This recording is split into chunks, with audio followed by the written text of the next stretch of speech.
Hola, ¿cómo están? Un gusto estar aquí. En los próximos minutos vamos a tratar de hacerles llegar algunos aportes asociados a la gobernanza para la gestión de riesgos de desastre que son producto de eventos hidroclimáticos extremos. Inicialmente convendría partir de lo que es una mirada tendencial a lo que es esta problemática en el contexto tanto mundial como latinoamericano. Y bueno, para no hacer muy largo este aspecto, lo que podemos decir es que el impacto de los desastres sigue siendo un problema no resuelto, sigue siendo un tema que crece de manera sostenida. Se han logrado algunos avances en algunos ámbitos, particularmente en la reducción de la morbimortalidad de algunos tipos de desastres, pero el impacto de los desastres en América Latina sigue siendo un reto no resuelto. Y cuando uno mira cuáles son los eventos adversos que en América Latina generan más impacto, la respuesta es que son eventos asociados a el agua,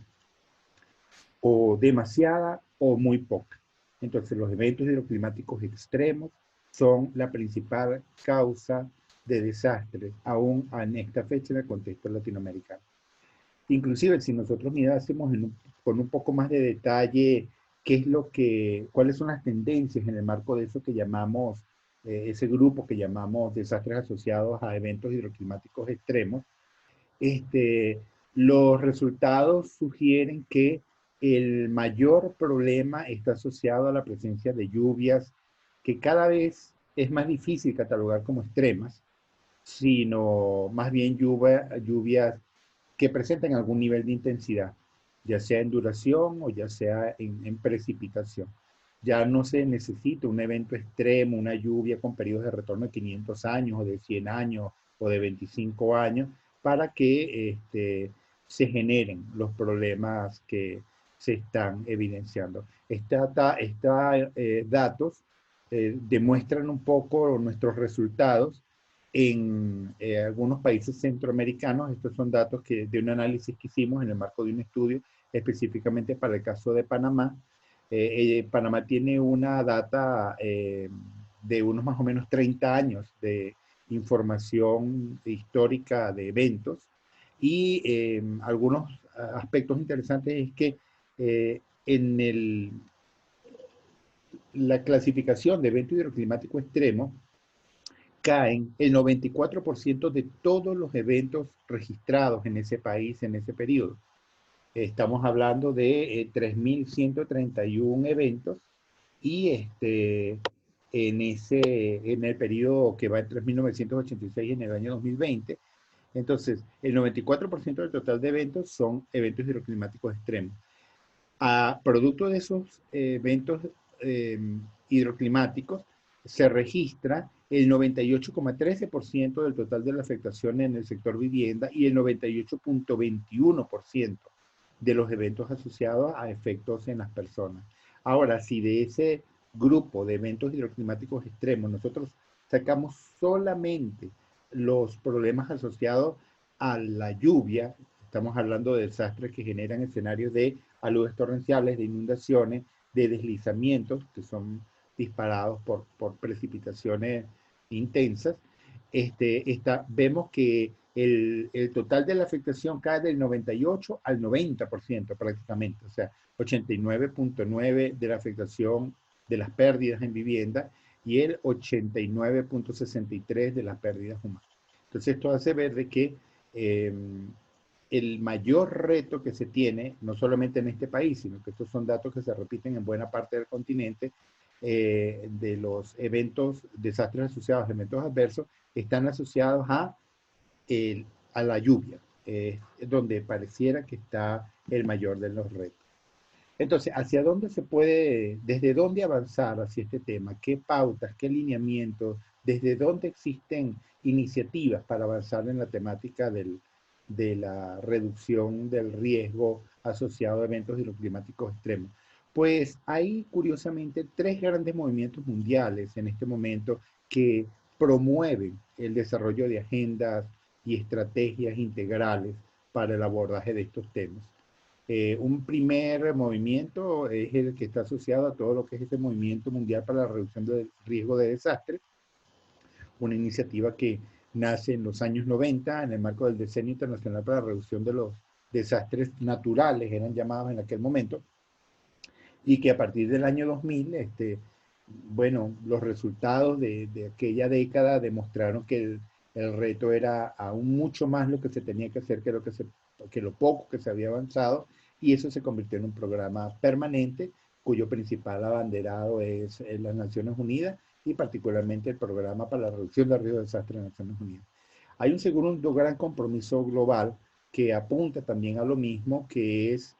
todo lo que se sugiere en el tema de la adaptación al cambio climático. Aquí los actores son el panel internacional para el cambio climático, el IPCC, los mismos acuerdos y los lineamientos que se han sugerido en el marco de la COP21 para fomentar la adaptación al cambio, a los efectos del cambio climático, sugieren una agenda concreta de trabajo. De hecho, el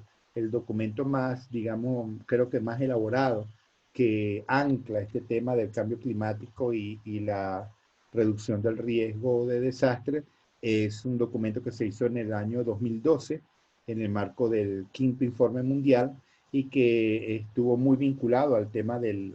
cambio climático y el riesgo local. Y en el marco de ese esfuerzo se hizo un informe que llevó el nombre de Informe Especial sobre la gestión de riesgo de fenómenos extremos y desastres para fomentar la adaptación al cambio climático. Y de ese informe surgen dos ideas muy interesantes. La primera es que a la hora de identificar cuál es el principal problema del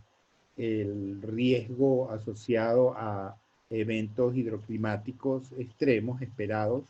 en el marco de los escenarios tendenciales de cambio climático, el mayor problema que se identifica es el de exposición y vulnerabilidad. No es que está lloviendo,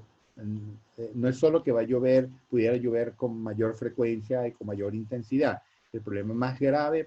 particularmente para nuestra región, es el tema de vulnerabilidad. Y en función de eso, en ese libro se sostiene que en términos pragmáticos, a la hora de comparar lo que se tiene que hacer en adaptación al cambio climático de cara a reducir este tipo de riesgo, es esencialmente el mismo esfuerzo que se tiene que hacer para trabajar agendas de gestión de riesgos de desastres asociados a eventos hidroclimáticos. Y un tercer movimiento, digamos, que promueve agendas de trabajo en esta temática está asociado a la temática de la seguridad hídrica, que es un componente de la gestión integrada del recurso hídrico y que sostiene que su principio fundamental es tratar de fomentar el manejo integral, sostenible y coordinado del agua y sus componentes relacionados, y la reducción a niveles aceptables de los riesgos y del poder destructivo del agua. Entonces, en el marco del quehacer de la seguridad hídrica, hay una serie de iniciativas interesantes que se han promovido. Nosotros hemos trabajado a nivel regional, nos gusta mucho el esquema que ha sugerido Gray y Sadov, que él dice que para trabajar un poco, ellos dicen que para trabajar los temas de seguridad hídrica hay que tratar de garantizar las 3 I, que es la información disponible, accesible, adecuada, la institucionalidad fuerte, flexible y capaz de llevar adelante las agendas y la infraestructura, tanto natural como artificial, para garantizar que este compromiso con la seguridad hídrica alcance sus objetivos, y que esas 3 I tienen que tratar de maximizarse en el marco o garantizando el equilibrio que demandan o las restricciones que imponen lo que ellos llaman las 3 E, que es la equidad, que es el agua que debe de llegar de manera equitativa a todos, la demanda ambiental o el entorno ambiental y el agua que él demanda, y las demandas que impone también la economía. En el marco de este esfuerzo, se entiende que se tienen que conjugar un conjunto de esfuerzos e inversiones tanto duras como blandas. Las inversiones duras son aquellas asociadas a infraestructuras, tuberías, represas, concreto, acero, inversiones en el hardware de la problemática, y las inversiones blandas están asociadas a todo lo que se haga en temas de capacidad de gestión, tanto institucional como social, que fortalezcan un poco estas capacidades de hacer una gestión adaptativa y pertinente del riesgo hídrico. Un dato muy interesante sobre este aspecto de la inversión en el software y en el hardware para trabajar el riesgo hídrico, uno lo consigue en un informe sobre el estado de la capacidad de gestión de la infraestructura y del recurso hídrico en el mundo, que desarrolló el Banco Mundial en el año 2002. Y ese estudio llega a una conclusión muy interesante, que ellos dicen que un indicador inequívoco de cuán avanzado está un país en sus esfuerzos para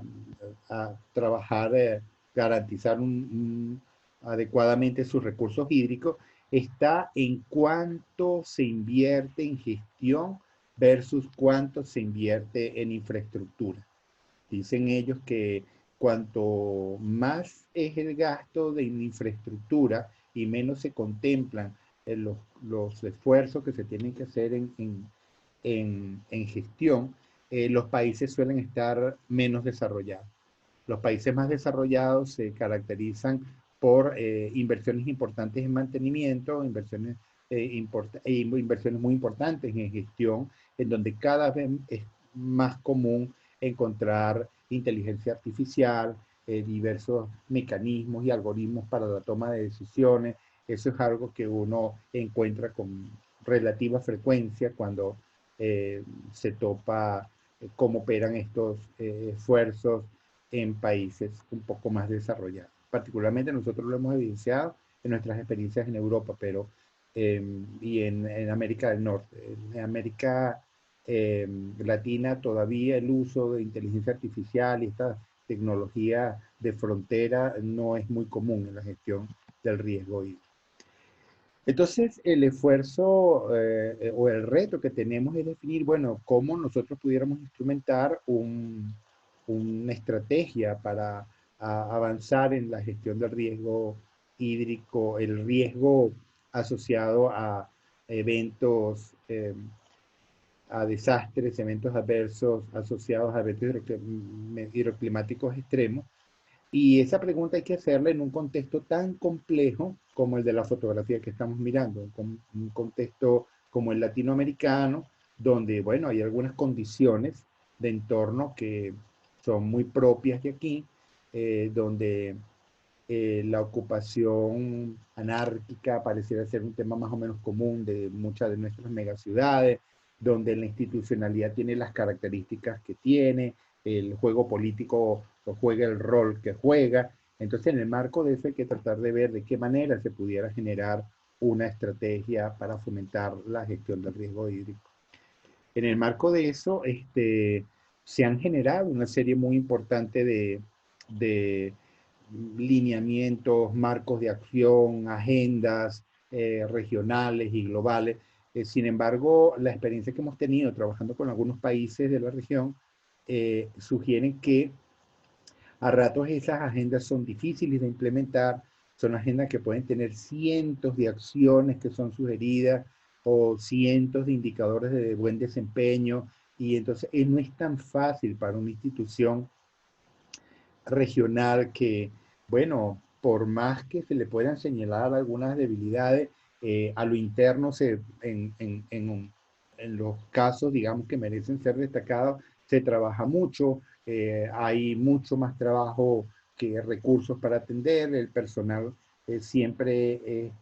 es escaso para poder abordar todo lo que se tiene que abordar. Entonces, todos esos temas hacen que una agenda tan grande de recomendaciones y sugerencias a ratos no sea tan fácil de implementar. Nosotros desarrollamos unas propuestas para trabajar en este tema en el marco de un estudio que hicimos para el Banco Interamericano de Desarrollo en el año 2017. Digo nosotros, me refiero al Centro de Investigación en Gestión Integral de Riesgo. Trabajamos desde nuestras oficinas en Panamá y en ese estudio desarrollamos un esfuerzo orientado a trabajar en 4 ámbitos particulares. Primero, entender un poco qué es lo que nos sugieren los escenarios climáticos para distintas regiones de América Latina y el Caribe, y luego eh, cuáles pudieran ser las estrategias financieras idóneas de adaptación ante lo que esos escenarios climáticos sugieren en 3 sectores. El sector agua y saneamiento, que estuvo a cargo del profesor Luis Mora, a él le delegamos la coordinación de ese esfuerzo. Un segundo ámbito estuvo vinculado al impacto en el área de residuos sólidos, que estuvo en manos y coordinado por el profesor Miguel Cabezas. Y finalmente, un cuarto ámbito que estuvo a cargo de esta temática y que estuvo en manos del doctor José Luis López. A los resultados de este último aspecto es que nos vamos a referir ahorita. Entonces, la propuesta, digamos, de estrategia para fomentar el tratamiento de esta temática se basó, bueno, en una serie de metodologías de consenso, de levantamiento de información de cada país, revisión de mucha bibliografía y de muchos materiales y varias reuniones de trabajo con expertos, y llegamos a una propuesta que recogía 5 vertientes de actuación, 5 ámbitos de actuación, y cerca de unos 24 acciones concretas que se distribuían entre esos 5 ámbitos, ¿no? El primer ámbito está vinculado al diagnóstico, que son todos los estudios, todos los mecanismos de monitoreo, todos los modelos que se tienen que hacer y los escenarios de simulación para entender un poco cuál es la naturaleza del reto y cuáles son las acciones que se pudieran implementar prioritariamente en cada zona. Y luego hay 3 ámbitos de acción que se plantean. Uno vinculado al abordaje prospectivo de la problemática, que es ese abordaje que trata de mirar la problemática del riesgo que aún no necesariamente existe hoy, pero que de acuerdo a los escenarios tendenciales de crecimiento urbano y de los modelos de ocupación y de lo que se sabe sobre las dinámicas del territorio, pues ese riesgo sin duda estará construido social e institucionalmente en un lapso de unos 10 o 20 años. En este ámbito, la clave es la planificación, la ordenación, la gestión, la regulación de la ocupación del territorio y de las actividades que en él se desarrollan. El segundo ámbito es el ámbito de la gestión correctiva del riesgo, que esos sí son riesgos que ya existen, donde ya las condiciones de amenaza conviven con los escenarios de ocupación, y ahí lo que toca hacer es, bueno, inversiones en obras de ingeniería hidráulica, obras de control de inundaciones, obras de control de erosión, reforzamientos varios. Este es el ámbito más costoso, es el más difícil, pero en ciertas ocasiones los estudios, las relaciones costo-beneficio definitivamente lo ameritan. Hay un ámbito adicional, el cuarto ámbito, que es el ámbito de la gestión reactiva del riesgo, que es comúnmente hacia donde todo el esfuerzo se sesga, es lo que uno con más frecuencia consigue, que es ese trabajo que hacen los bomberos, las protecciones civiles, y realmente eso apunta a optimizar los protocolos de actuación y de respuesta, tanto social como institucional, que se deberían dar en caso de que alguno de estos escenarios de riesgo se transmuta y se convierte en desastre. Ya el riesgo deja de ser riesgo y se convierte en calamidad. La prioridad en este caso, sin duda, es el establecimiento de sistemas de alerta temprana con todos los componentes que en esos sistemas han sido sugeridos por la ONU. Y finalmente hay acciones de carácter transversal que han sido sugeridos por distintos expertos regionales y que para el caso particular latinoamericano ameritan ser considerados en función de poder tener eh, más confianza, particularmente en la sostenibilidad del esfuerzo, que el esfuerzo pueda mantenerse en el tiempo, que no cambie con un cambio de gobierno, o ni siquiera un cambio de gobierno, a veces un simple cambio de director de la figura que está allí, entonces hace que los programas se caen. Entonces eso tiene mucho que ver con los temas de fomentar la gobernanza, de difundir la información, lograr la apropiación y el empoderamiento por parte de todos los actores, etc. En el marco de esta estrategia, nosotros desarrollamos en aquel entonces también algunas valoraciones para poder como evaluar cuán integral, cuán completa eran las propuestas de abordaje de estas problemáticas en cada uno de los países. Esta lámina la presentamos hace muy poco en un evento que organizaron en Brasil, es el Brasil Water Week. Nos pidieron compartir algunas de estas experiencias y ahí se ve que, bueno, se generaron unos indicadores para ver un poco cuán idónea, cuán integral eran los esfuerzos que se hacían en el país, basados en los NDC, los informes nacionales que ante el cambio climático de adaptación, avance en la adaptación al cambio climático, hacen los países. Se hicieron unos análisis y ahí más o menos se ven. Estos resultados no solamente se hicieron globales para ver el abordaje global, sino para cada uno de esos ámbitos de acción que sugerimos en la estrategia. Entonces, bueno, ¿cuáles son los países que parecieran demostrar mayor compromiso y mayor productividad en las acciones de diagnóstico, en lo que es gestión prospectiva, en gestión correctiva, en gestión reactiva? Esos valoraciones se generaron como unos indicadores de donde tú te consigues las medias regionales, qué países están por encima y qué países están en la cola. Y sobre eso, bueno, se hicieron algunas láminas, algunos mecanismos que definían país por país qué es lo que se conseguía, cuáles eran las fortalezas y las debilidades aparentes, insisto, porque eso está basado en los análisis de lo que definen sus compromisos, sus acciones, las inversiones que están haciendo, etc. Más allá de lo que pudiéramos nosotros definir como lo que es la estrategia, el documento, el escrito, ese documento técnico que recoge lo que hemos experimentado, lo que hemos desarrollado en este tema, eh, yo creo que lo realmente importante en este tema son los aportes y las experiencias buenas y malas que uno pudiera poder presentar y compartir en lo que es la implementación concreta, porque una estrategia, un plan, eso es un documento, es un papel.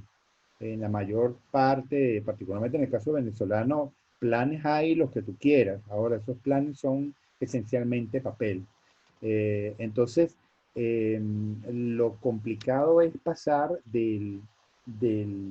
ejercicio académico, técnico, a la praxis concreta de tratar de intervenir esos ámbitos sociales e institucionales. Nosotros tenemos algunas experiencias en este tema también trabajando en Asia. Estas experiencias inclusive se han recogido en algunos libros. Este fue un primer libro que se publicó, no sé, ahora como unos 2 años, que es un análisis comparativo entre varios países sobre esfuerzos en este tema. Ahorita estamos trabajando en un segundo libro, también para la misma zona, pero yo creo que es realmente mucho más interesante trabajar sobre las experiencias como que pudiéramos mostrar que sean un poco más cercanas. Y en este caso yo quiero compartirles brevemente algunos resultados de un estudio que hemos hecho durante el último año, quizás un poco menos de un año, para tratar de avanzar en este tema en Panamá. Este estudio parte de un diagnóstico que trata de mirar un poco cómo está avanzando ese país, la República de Panamá, en el abordaje de estos temas a nivel de país. Se observa en Panamá que hay un enorme esfuerzo, hay una institucionalidad realmente que se mueve mucho y hacen cosas también al estar ubicada en un país donde está concentrada una gran cantidad de organismos multilaterales de apoyo y que desde allí operan en toda la región. Entonces tienen gran cantidad de diagnósticos, de estudios, de metodologías que se han desarrollado. ¿Y qué es lo que se consigue? Bueno, se consigue que en términos de política hay avances muy importantes, que hay mucha institucionalidad, están los compromisos, los marcos normativos e institucionales para sacar adelante las cosas, pero falta concreción. Y la concreción que comúnmente demanda la gestión de riesgo, ese es un problema que aparece en todas partes. La concreción que demanda la gestión de riesgo comúnmente hace que tú consigues que en los países se crean aparatos de gestión de riesgo y hay jefes, directores, coordinadores nacionales de gestión de riesgo, pero realmente un coordinador nacional de gestión de riesgo, eh, uno no termina de saber del todo qué hace ese ser humano, porque ese es un componente y es una declaratoria tan grande, es mucho más fácil saber qué hace el ministro de Educación o qué hace el ministro de la Vivienda. Pero el de gestión de riesgo es muy complicado porque la gestión de riesgo no es un ámbito sectorial ni es una disciplina aislada. Es como un condicionante de sostenibilidad, de que todos los esfuerzos que hacen todos los otros ámbitos sectoriales de desarrollo sean sostenibles y no desaparezcan con una lluvia de 2 horas o con un sismito de 20 segundos. Entonces, la acotación que esto demanda es que hay que acotar particularmente en 3 ámbitos. Hay que acotar en lo territorial, usted va a hacer gestión de riesgos, ¿dónde? ¿En cuál municipio? ¿En cuál estado? ¿En cuál región? Lo otro es el ámbito sectorial, usted va a hacer gestión de riesgo en qué ámbito sectorial, en vivienda, en vialidad, en educación, en salud, en economía. Y finalmente, el otro que es conveniente acotar es el ámbito de a qué tipo de riesgo en concreto se va a dar usted a enfrentar. Esas 3 ejes siempre convienen ser acotados para uno poder aterrizar en agendas mucho más concretas. En el caso panameño, nosotros a la hora de, bueno, luego de ese diagnóstico, de esa discusión de resultados, pues el ente, digamos, rector de lo que es la gestión del recurso hídrico, que es el Consejo Nacional de Agua, este, acordó que era interesante generar una implementación de esa propuesta que nosotros sugerimos basada en los resultados que presenté hace unos minutos, en el marco de lo que es su gran política nacional alrededor del tema, que Panamá tiene un Plan Nacional de Seguridad Hídrica, un Plan Nacional 2015-2050, es una gran política nacional que pareciera demostrar que está muy por encima de los vericuetos políticos, porque entonces han pasado gobiernos de un lado y gobiernos de otro, a ratos muy enconados, en diferencia, pero lo que se acuerda en el plan es, lo que se acordó en el plan y lo que se define para el plan se ejecuta. Entonces ese plan tiene 5 metas centrales que se tienen que alcanzar en ese periodo largo de planificación 2015-2050. Y la tercera meta está justamente asociada a gestionar la reducción de riesgos asociados al agua, particularmente temas, como dijimos hace poco, aludes torrenciales, inundaciones, etc. Entonces, este plan se ejecuta por la vía de programas quinquenales. Entonces, se acaba de culminar el primer programa quinquenal y ahorita para esa tercera meta, el nuevo programa quinquenal, que es 2021-2025, se va a basar en la estrategia que yo les acabo de plantear y bueno, esa es una labor en que venimos echando una mano. Un paso, un previo que es muy importante para no definir por dónde arrancar es, bueno, hay que priorizar. Estos son trabajos en donde obviamente la unidad central de intervención es la cuenca y a la hora de trabajar este tema hay que definir, bueno, cuáles son las cuencas en las que vamos a trabajar primero. Eso hay que llegar a un proceso de negociación con los actores ahí involucrados y identificar, porque solamente para Panamá, que es un país relativamente pequeño, uno registra 52 cuencas importantes, algunas atlánticas, otras pacíficas, y hay más de 500 cursos de agua principales. Entonces, eso hay que acotarlo y eso se acota definiendo unos parámetros. Entonces, tú defines, bueno, cuáles son los cursos que pasan por las zonas donde hay mayor actividad, mayor intervención humana,